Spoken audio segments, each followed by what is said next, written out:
ಜನವರಿ 15ರಿಂದ February 28ರವರೆಗೆ ರಾಜ್ಯಾದ್ಯಂತ G ಬಗ್ಗೆ ಜನಜಾಗೃತಿ ಕಾರ್ಯಕ್ರಮ ಹಮ್ಮಿಕೊಳ್ಳಲಾಗಿದೆ ಎಂದು ಬಿಜೆಪಿ ಮುಖಂಡ ಎಎಸ್ ಪಾಟೀಲ್ ನಡಹಳ್ಳಿ ತಿಳಿಸಿದರು. ಸುದ್ದಿಗೋಷ್ಠಿಯಲ್ಲಿ ಮಾತನಾಡಿದ ಅವರು, ಕೇಂದ್ರ ಸರ್ಕಾರ ಮಹಾತ್ಮ ಗಾಂಧಿ ರಾಷ್ಟ್ರೀಯ ಉದ್ಯೋಗ ಖಾತ್ರಿ ಯೋಜನೆಗೆ ಜಿ ಎಂದು ಹೆಸರು ಬದಲಿಸಿದ್ದು, ಇದರ ವಿರುದ್ಧ ಕಾಂಗ್ರೆಸ್ ಹೋರಾಟ ನಡೆಸುತ್ತಿದ್ದು, ಇದಕ್ಕೆ ಪ್ರತಿಯಾಗಿ ಬಿಜೆಪಿ ಹಾಗೂ ಜೆಡಿಎಸ್ ಜಂಟಿ ಹೋರಾಟ ನಡೆಸಲು ಮುಂದಾಗಿದೆ ಎಂದರು. ಜಿ ಯೋಜನೆ ಬಗ್ಗೆ ಜನರಿಗೆ ತಿಳಿಸಲು ಜನವರಿ 15ರಿಂದ ಫೆಬ್ರವರಿ 28ರವರೆಗೆ ಜಿಲ್ಲಾ ಮಟ್ಟದಲ್ಲಿ ಸಮಾವೇಶ ಮಾಡಲಾಗುವುದು ಎಂದ ಅವರು, ಪ್ರತಿ ಗ್ರಾಮ ಪಂಚಾಯಿತಿ ಮಟ್ಟದಲ್ಲಿ ಕಾರ್ಮಿಕರನ್ನು ಸೇರಿಸಿ ಜನಜಾಗೃತಿ ಮೂಡಿಸುವುದರ ಜೊತೆಗೆ ಪ್ರತಿ ಗ್ರಾಮ ಪಂಚಾಯಿತಿ ಎದುರು ಜಿ ಯೋಜನೆ ಮಾಹಿತಿಯ ಬೋರ್ಡ್ ಅಳವಡಿಸಲು ತೀರ್ಮಾನ ಕೈಗೊಳ್ಳಲಾಗಿದ್ದು, ಬಿಜೆಪಿ ಜೆಡಿಎಸ್ ಸೇರಿ ಜನಜಾಗೃತಿ ಮೂಡಿಸುತ್ತೇವೆ ಎಂದರು. ಮಹಾತ್ಮ ಗಾಂಧಿ ಹೆಸರು ತೆಗೆದು ರಾಮನ ಹೆಸರು ಹಾಕಿದ್ದಾರೆ ಎಂದು ಕಾಂಗ್ರೆಸ್ ಇದರಲ್ಲಿ ರಾಜಕೀಯ ಮಾಡ್ತಿದೆ ಎಂದ ಅವರು, ಜಿ ಅಂದ್ರೆ ಬಿಜೆಪಿ ಅಂತ ಸಂಕುಚಿತ ಭಾವನೆ ಕಾಂಗ್ರೆಸ್ಗೆ ಇದೆ ಎಂದು ಆಕ್ರೋಶ ಹೊರಹಾಕಿದರು. ಇತ್ತೀಚೆಗೆ ಉದ್ಯೋಗ ಖಾತ್ರಿ ಯೋಜನೆ national Mahatma Gandhi national rural employment guarantee act ಏನಿತ್ತು, ಅದನ್ನು ಭಾರತದ ವಿಕಾಸಕ್ಕೆ ಅಭಿವೃದ್ಧಿಗೆ ಪೂರಕವಾಗಿ ಕೆಲವು ಅಂಶಗಳನ್ನು ಸೇರಿಸಿಕೊಂಡು ಆ ಒಂದು ಕಾಯ್ದೆಗೆ ಹೊಸ ರೂಪ ಕೊಡ್ತಕ್ಕಂಥ ಕೆಲಸವನ್ನು ಡಿಸೆಂಬರ್ 17ನೇ ತಾರೀಕು ಲೋಕಸಭೆಯಲ್ಲಿ ಒಂದು ಬಿಲ್ ಪಾಸ್ ಆಯಿತು. Viksit Bharat guarantee rural Ajeevika mission Gramin ಅಂತ ಹೇಳಿ ಅದನ್ನು ನಾವು ಶಾರ್ಟ್ ಫಾರ್ಮ್ ಆಗಿ VBG ಆಕ್ಟ್ ಅಂತ ಕರೀತೀವಿ. ಈ ಒಂದು ಗ್ರಾಮೀಣ ಭಾಗದ ಜನರಿಗೆ ಉದ್ಯೋಗವನ್ನು ಕೊಡ್ತಕ್ಕಂಥದ್ದಕ್ಕೆ ಈ ದೇಶದಲ್ಲಿ ಅನೇಕ ಕಾನೂನುಗಳನ್ನು ತಗೊಂಡು ಬಂದಿದ್ದಾರೆ. ಬೇರೆ ಬೇರೆ ನಾಮನ್ಕ್ಲೇಚರ್ನಲ್ಲಿ ಕಾನೂನುಗಳಲ್ಲಿ ಜಾರಿ ಆಗ್ತಾ ಬಂದಿದ್ದಾರೆ. ಇತ್ತೀಚೆಗೆ ಹೇಳಬೇಕು ಅಂತಂದರೆ 2005ರಲ್ಲಿ ಅದನ್ನು national rural employment guarantee act ಅಂತ ಹೇಳಿ ಅದಕ್ಕೊಂದು ಕಾನೂನಿನ ಚೌಕಟ್ಟನ್ನು ಕೊಟ್ಟು ತಗೊಂಡು ಬಂದರು. ಅದನ್ನು 2009ರಲ್ಲಿ ಮಹಾತ್ಮ ಗಾಂಧೀಜಿಯವರ ಹೆಸರನ್ನ ಸೇರಿಸ್ತಕ್ಕಂಥದ್ದಾಯಿತು. ಅದಕ್ಕಿಂತ ಹಿಂದೆ ಜವಾಹರ್ ರೋಜ್ಗಾರ್ ಯೋಜನೆ ಅಂತ ಜಾರಿಯಲ್ಲಿತ್ತು.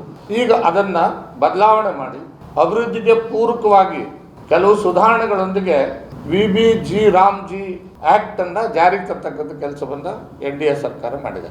ಏನು ಇದರ ಆಕ್ಟಿನ ಪ್ರಮುಖವಾಗಿರ್ತಕ್ಕಂಥದ್ದು, ಬೇರೆ ಹಿಂದಿನ ಒಂದು ಕಾನೂನಿಗೆ ಹೋಲಿಸಿದರೆ ಗ್ರಾಮೀಣ ಪ್ರದೇಶದಲ್ಲಿರ್ತಕ್ಕಂಥ ಕೂಲಿ ಕಾರ್ಮಿಕರಿಗೆ ಅಥವಾ ಅನ್ಸ್ಕಿಲ್ಡ್ ವರ್ಕರ್ಸ್ಗಳಿಗೆ ಉದ್ಯೋಗದ ಗ್ಯಾರಂಟಿಯನ್ನು ಕೊಡ್ತಕ್ಕಂಥದ್ದು. ಹಿಂದಿನ ಕಾಯ್ದೆನಲ್ಲಿ ಒಂದು 100 ದಿವಸಗಳಿಗೆ 365 ದಿನದಲ್ಲಿ ಒಂದು 100 ದಿನಕ್ಕೆ ಉದ್ಯೋಗ ಕೊಡಬೇಕು ಅಂತಕ್ಕಂಥದ್ದು ಕಾನೂನಲ್ಲಿತ್ತು. ಅದನ್ನ ಬದಲಾವಣೆ ಮಾಡಿ 125 ದಿನಕ್ಕೆ ಅಂದರೆ 25 ದಿನಗಳನ್ನು ಹೆಚ್ಚಿಗೆ ಮಾಡಿ ಇನ್ನೂ ಅದಕ್ಕೆ ಹೆಚ್ಚಿನ ಒಂದು ಅವಕಾಶವನ್ನು ಕೊಟ್ಟು 100 ಡೇಸ್ ಇದ್ದದ್ದನ್ನು ಅದನ್ನು 125 ಡೇಸ್ಗೆ ಮಾಡತಕ್ಕಂಥ ಕೆಲಸವನ್ನು ಇವತ್ತು ಕಾನೂನಲ್ಲಿ ಬದಲಾವಣೆಯನ್ನು ತಂದು ಮಾನ್ಯ ನರೇಂದ್ರ ಮೋದಿಜಿಯವರು ಆ್ಯಕ್ಟನ್ನು ಜಾರಿಗೆ ತಂದಿದ್ದಾರೆ. ಈ ಹಿಂದಿನ ಕಾನೂನಲ್ಲಿ ಏನಿತ್ತು ಅಂದರೆ ಓನ್ಲಿ ಎಂಪ್ಲಾಯ್ಮೆಂಟ್ ಗ್ಯಾರಂಟಿ ಇತ್ತು. ಅಂದರೆ ಉದ್ಯೋಗ ಕೊಡಬೇಕು ಅಂತಕ್ಕಂಥದ್ದು ಬಿಟ್ಟರೆ ಅದರಲ್ಲಿ ರೂರಲ್ ಏರಿಯಾದಲ್ಲಿ ಅಸೆಟ್ ಕ್ರಿಯೇಟ್ ಮಾಡೋದಾಗಲಿ ಅಥವಾ ಗ್ರಾಮೀಣ ಅಭಿವೃದ್ಧಿಗೆ ಪೂರಕವಾಗಿರ್ತಕ್ಕಂಥ ಯೋಜನೆಗಳನ್ನು ತಗೊಳ್ಳೋಕ್ಕೆ ಅಲ್ಲಿ ಯಾವುದೇ ರೀತಿಯಾದಂಥ ಪ್ರಾವಿಷನ್ಸ್ಗಳನ್ನು ಮಾಡಿರಲಿಲ್ಲ. ಈಗ ನಮ್ಮ ಸರ್ಕಾರ ಕೇಂದ್ರದಲ್ಲಿ ಉದ್ಯೋಗದ ಜೊತೆಗೆ ಅಭಿವೃದ್ಧಿಗೆ ಪೂರಕವಾಗಿ ಡೆವಲಪ್ಮೆಂಟ್ ಓರಿಯೆಂಟೆಡ್ ಮಾಡ್ತಕ್ಕಂಥ ಕೆಲಸವನ್ನು ಮಾಡಿದ್ದಾರೆ. ಉದಾಹರಣೆಗೆ ಗಾಂಧೀಜಿಯವರ ಕನಸು ಏನಾಗಿತ್ತು ಅಂದರೆ ಗ್ರಾಮಗಳ ಅಭಿವೃದ್ಧಿ ಆದಾಗ ಮಾತ್ರ ಗ್ರಾಮ ಸ್ವರಾಜ್ಯ ಆಗಲಿಕ್ಕೆ ಸಾಧ್ಯ, ರಾಮರಾಜ್ಯ ಆಗಲಿಕ್ಕೆ ಸಾಧ್ಯ ಅಂತಕ್ಕಂಥ. ಅದಕ್ಕೆ ಗ್ರಾಮಗಳಿಗೆ ಮೂಲಭೂತವಾಗಿ ಬೇಕಾಗಿರ್ತಕ್ಕಂಥ ಅಭಿವೃದ್ಧಿ ಕೆಲಸಗಳನ್ನು ತೆಗೆದುಕೊಳ್ಳೋದಕ್ಕೆ ಉದಾಹರಣೆಗೆ ಕೆರೆಕಟ್ಟೆಗಳನ್ನು ಅಭಿವೃದ್ಧಿ ಪಡಿಸ್ತಕ್ಕಂಥದ್ದು ಇರ್ಬೋದು, ರೇನ್ ಹಾರ್ವೆಸ್ಟಿಂಗ್ ಕೆಲಸ ತೆಗೆದುಕೊಳ್ತಕ್ಕಂಥದ್ದು ಇರ್ಬೋದು, ಅಥವಾ ರಸ್ತೆಗಳ ನಿರ್ಮಾಣ ಮಾಡ್ತಕ್ಕಂಥದ್ದು ಇರ್ಬೋದು, ಅಥವಾ ಶಾಲೆಗಳನ್ನು ನಿರ್ಮಾಣ ಮಾಡ್ತಕ್ಕಂಥದ್ದು ಇರ್ಬೋದು, ಗ್ರಾಮೀಣ ಪ್ರದೇಶದಲ್ಲಿ ಆಸ್ಪತ್ರೆಗಳ ನಿರ್ಮಾಣ ಮಾಡ್ತಕ್ಕಂಥದ್ದು ಇರ್ಬೋದು. ಒಟ್ಟಾರೆಯಾಗಿ ಪ್ರತಿ ಗ್ರಾಮದ ಅಭಿವೃದ್ಧಿಗೆ ಪೂರಕವಾಗಿರ್ತಕ್ಕಂಥ ಏನು ಕೆಲಸಗಳನ್ನು ಗ್ರಾಮ ಸಭೆಗಳ ಮೂಲಕ ಗ್ರಾಮ ಪಂಚಾಯಿತಿಗಳ ಮುಖಾಂತರ ಕೆಲಸಗಳ ಪಟ್ಟಿಯನ್ನು ಮಾಡಿ ಅದನ್ನು ಬ್ಲಾಕ್ ಲೆವೆಲಲ್ಲಿ ಮತ್ತು ಜಿಲ್ಲಾ ಲೆವೆಲಲ್ಲಿ ರಾಜ್ಯದ ಲೆವೆಲಲ್ಲಿ ಪಟ್ಟಿಯನ್ನು ತಯಾರು ಮಾಡಿ ಅದಕ್ಕೆ ಕೇಂದ್ರ ಮತ್ತು ರಾಜ್ಯ ಸರ್ಕಾರ 60-40 ರೇಷಿಯೋದಲ್ಲಿ ಅನುದಾನವನ್ನು ಒದಗಿಸಿ ಗ್ರಾಮದ ಅಭಿವೃದ್ಧಿಗೆ ಪೂರಕವಾಗಿರ್ತಕ್ಕಂಥ ಕೆಲಸಗಳನ್ನು ತೆಗೆದುಕೊಳ್ಬೇಕು. ಒಂದು ಕಡೆ ಗ್ರಾಮೀಣ ಪ್ರದೇಶದ ಕೂಲಿ ಕಾರ್ಮಿಕರಿಗೆ ಉದ್ಯೋಗವನ್ನು ಕೊಡಬೇಕು ಮತ್ತು 100 ಜನ ಇದ್ದದ್ದನ್ನು 125 ದಿನಕ್ಕೆ ಏರಿಸಬೇಕು. ಜೊತೆಗೆ ಏನು ರಾಜ್ಯ ಮತ್ತು ಕೇಂದ್ರಗಳ ಒಂದು ಅನುದಾನದಲ್ಲಿ ಗ್ಯಾರಂಟಿ ಉದ್ಯೋಗ ಖಾತ್ರಿ ಯೋಜನೆಯಲ್ಲಿ ಕೆಲಸಗಳನ್ನು ತೆಗೆದುಕೊಡ್ತಾರೆ, ಅದು ಗ್ರಾಮದ ಅಭಿವೃದ್ಧಿಗೆ ಪೂರಕವಾಗಿರಬೇಕು ಅಂತಕ್ಕಂಥ ಉದ್ದೇಶ ಇಟ್ಕೊಂಡು ಈ ಯೋಜನೆಯನ್ನು ಜಾರಿಗೆ ತಂದಿರ್ತಕ್ಕಂಥದ್ದು.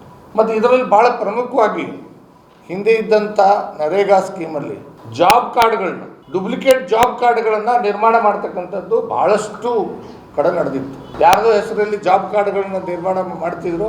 ಆಮೇಲೆ ಹೆಬ್ಬಟ್ಟುಗಳನ್ನು ಒತ್ತಿ ಕಾಲು ಕೈ ಏನು 10 ಮನುಷ್ಯನಿಗೆ 10 ಬೆರಳದ ಅಂದ್ರೆ 10 ಬೆರಳನ್ನು ಒತ್ತಿ ಆ ಜಾಬ್ ಕಾರ್ಡಿಂದ ಹಣ ತೆಗೆಯುವಂಥ, ಹಣ ದುರುಪಯೋಗ ಮಾಡಿಕೊಳ್ತಕ್ಕಂಥ ಕೆಲಸ ನಡೀತಾ ಇದೆ.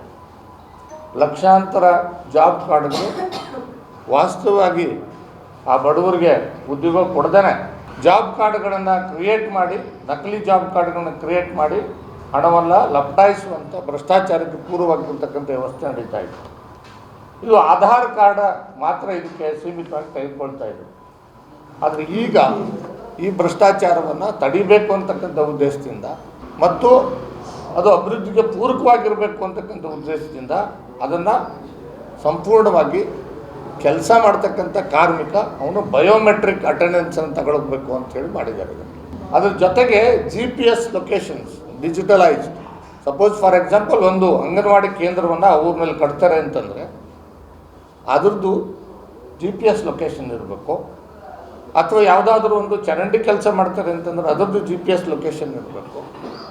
ಎಲ್ಲಿ ಕೆಲಸ ತಗೊಳ್ತಾರೆ ಅದು GPS ಲೊಕೇಶನ್ನ, ಸೊ ದ್ಯಾಟ್ ಯಾರಾದರೂ ಕೂಡ ವೆರಿಫಿಕೇಷನ್ ಮಾಡಲಿಕ್ಕೆ ಅದು ಅವಕಾಶ ಇರ್ತಕ್ಕಂಥ ರೀತಿಯಲ್ಲಿ ತಂತ್ರಜ್ಞಾನವನ್ನು ಬಳಸಿಕೊಂಡು ಭ್ರಷ್ಟಾಚಾರಕ್ಕೆ ಅವಕಾಶ ಇರಬಾರ್ದು ಅನ್ನೋ ದೃಷ್ಟಿ ಇಟ್ಕೊಂಡು ಅದನ್ನು ಸಂಪೂರ್ಣವಾಗಿ ಡಿಜಿಟೀಕರಣ ಮಾಡ್ತಕ್ಕಂಥ ಕೆಲಸವನ್ನು ಇವತ್ತು ಈ ಕಾನೂನಿನಲ್ಲಿ ಮಾಡಿರ್ತಕ್ಕಂಥ. ಆದರೆ ಕಾಂಗ್ರೆಸ್ನವ್ರಿಗೆ ರಾಮನ ಕಂಡ್ರೆ ಭಾಳ ಪಾಪ ಎಲ್ಲೋ ಒಂದು ಕಡೆ ಅವ್ರಿಗೆ ರಾಮ ಅಂದರೆ ಹಾಕ್ಬರೋದಿಲ್ಲ. ಅದು ಕೂಡ ರಾಮನ ಹೆಸರಿಡಬೇಕು ಅನ್ನೋ ಉದ್ದೇಶದಿಂದ ಇಟ್ಟಿರ್ತಕ್ಕಂಥದ್ದಲ್ಲ. ಅದು ನ್ಯಾಮೆನ್ಕ್ಲೇಚರ್ನ ಶಾರ್ಟ್ ಫಾರ್ಮ್ ಆಗಿ BBG ರಾಮ್ಜಿ ಅಂಥೇಳಿ ಅದನ್ನು ಶಾರ್ಟ್ ಆಗಿ ಕರೀತಾರೆ. ಅದರ ಫುಲ್ ಫಾರ್ಮ್ ಏನು ಅಂತನ್ನೋದು ನಾನು ಈಗಾಗಲೇ ಹೇಳಿದ್ದೇನೆ. Viksit Bharat guarantee rural Ajeevika mission Gramin ಅಂತಕ್ಕಂಥದ್ದು ಫುಲ್ ಫಾರ್ಮ್. ಅದನ್ನು ಶಾರ್ಟ್ ಆಗಿ ಎಲ್ಲರೂ ಅದನ್ನು BBG ರಾಮ್ಜಿ ಅಂತ ಕರೆದ ತಕ್ಷಣ ಜಿ ರಾಮ್ಜಿ ಅಂದ್ರಲ್ಲ, ಜಿ ರಾಮ್ಜಿ ಅಂದರೆ ಇದು BJP ಅವ್ರದ್ದು. ಅದು ಇಷ್ಟು ಸಂಕುಚಿತ ಭಾವನೆ ಇವತ್ತು ಕಾಂಗ್ರೆಸ್ನವರಲ್ಲಿಲ್ಲ. ಕರ್ನಾಟಕದಲ್ಲಿ ಕಾಂಗ್ರೆಸ್ ಪಕ್ಷ ಸಂಪೂರ್ಣವಾಗಿ ಅಭಿವೃದ್ಧಿ ಶೂನ್ಯ ಆಡಳಿತವನ್ನು ಕಳೆದ 2.5 ವರ್ಷಗಳಲ್ಲಿ ನಡೆಸ್ಕೊಂಡು ಬಂದಿದ್ದಾರೆ. ಗ್ರಾಮೀಣ ಪ್ರದೇಶದಲ್ಲಿ ಹೋದರೆ ಜನ ಅವ್ರಿಗೆ ಇವತ್ತು ಚೀತು ಅಂತ ಉಗಿಯುವಂಥ ಪರಿಸ್ಥಿತಿ ನಿರ್ಮಾಣ ಆಗಿದೆ. ಈಗ ಜನರ ಹತ್ರ ಯಾವುದಾದ್ರೂ ವಿಷಯವನ್ನು ಸುಳ್ಳು ಹೇಳ್ಕೊಂಡು ಹೋಗಬೇಕು ಅಂತ ಹೇಳಿ ಇವತ್ತು ಮಹಾತ್ಮ ಗಾಂಧಿ ಹೆಸರನ್ನು ತೆಗೆದಾಕ್ಬಿಟ್ಟಿದ್ದಾರೆ. ಮಹಾತ್ಮ ಗಾಂಧೀಜಿಯವರಿಗೆ ಅವಮಾನ ಮಾಡಿದ್ದಾರೆ BJPಯವರು ಅಂಥೇಳಿ ಇವತ್ತು ಸುಳ್ಳು ಪ್ರಚಾರವನ್ನು ಮಾಡ್ತಕ್ಕಂಥ ಕೆಲಸವನ್ನು ಕಾಂಗ್ರೆಸ್ನವ್ರು ಮಾಡ್ತಾಯಿದ್ದಾರೆ.